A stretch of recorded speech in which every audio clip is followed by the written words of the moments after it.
They lied to you.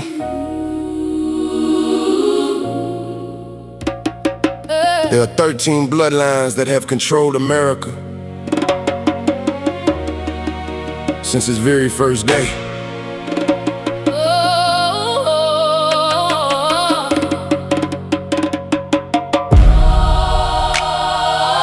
Before there was a flag,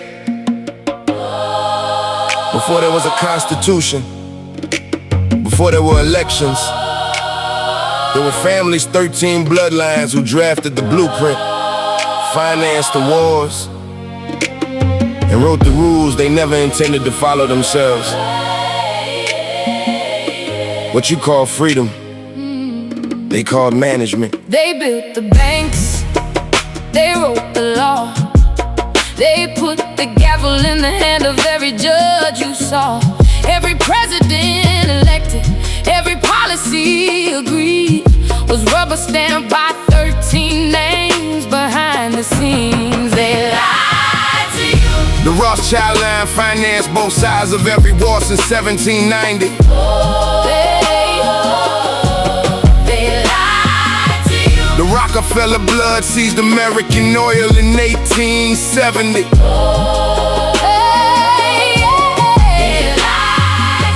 The Astors family owned the land before the cities had a name.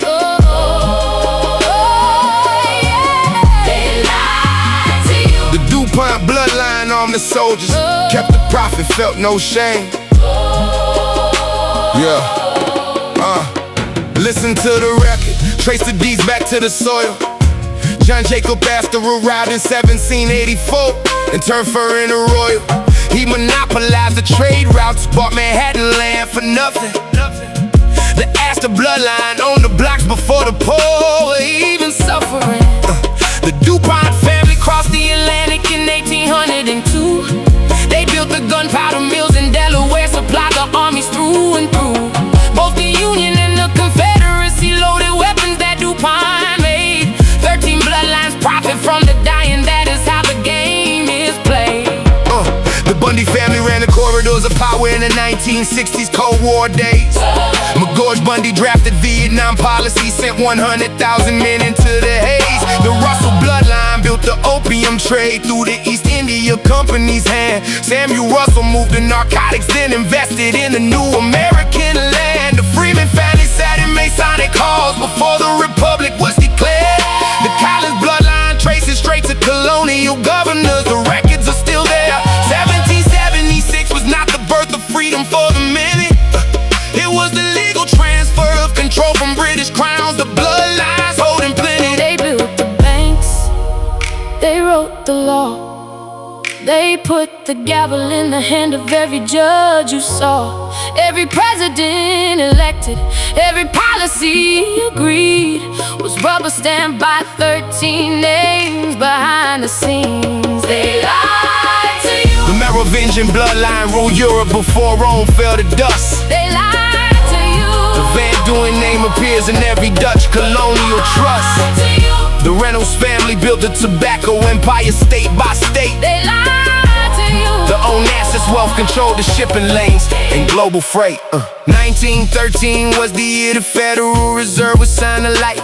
The Rockefeller and the Rothschild networks lobbied through the political strife. Nelson Aldrich was the senator whose name is on the draft that shaped the bill. His daughter married in the Rockefeller blood. The family held the quill. Standard Oil was broken up in 1911 by the courts. But Rockefeller's 34 subsidiary companies still controlled the ports. The illusion of antitrust was still the stage for public satisfaction.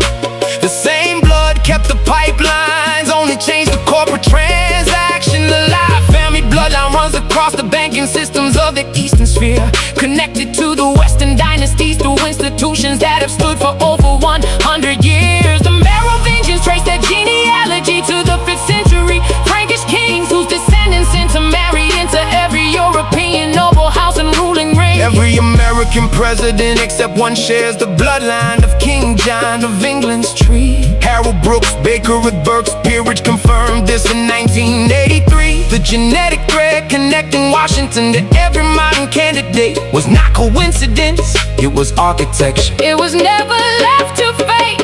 13 names, 13 thrones invisible to the common eye. 13 bloodlines, Writing history while the textbooks teach you why. wars, the banks, the oil fields, Then the senators they placed. 13 families documented. Go and look them in the face. The Astors, Held the land, the Bundys, held the state, the Ponts, held the weapons, and the Russells, held the freight, the Rothschilds. held the currency. If nations east and west The Rockefellers, held the oil beneath the people's chest. the Collins and the Freemans held the largest in the night. The Merovingian bloodline, Held the oldest claim to right. Van Duyns, Held the colonial charter. Reynolds, Held the smoke. Onassis, Held the ocean lane. and none of this is folklore. The history was always there. The names were always in the deed records, the Senate logs, the corporate charters, the central bank meeting minutes, and the colonial land grants. They lied to you. There are 13 bloodlines that have controlled America since its very first day.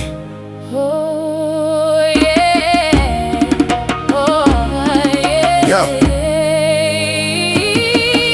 After the family secured the land, the oil, the guns, and the banks, they built the institutions next and filled the chairs with their own ranks.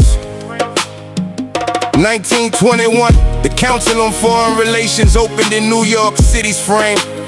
Rockefeller money funded it. The foreign policy of America was never a public game. Skull and Bones was chartered at Yale University in 1832.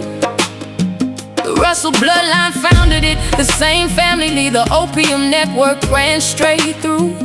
Every generation since has placed its members into cabinet seats in federal courts. George Herbert Walker Bush and Prescott Bush both initiated, both held foreign reports. 1954, the Bilderberg Group held its first meeting in the Netherlands on Dutch ground. 130 delegates from banking, government, and royalty gathered without a public sound. No press was admitted, no minutes released, no public record of the agenda kept. The decisions made inside that room shaped NATO policy while the population slept. The Trilateral Commission was built in 1973 to bind the globe. They lied to you. They lied to you. David Rockefeller wrote his founding charter, drafted every globe. They lied.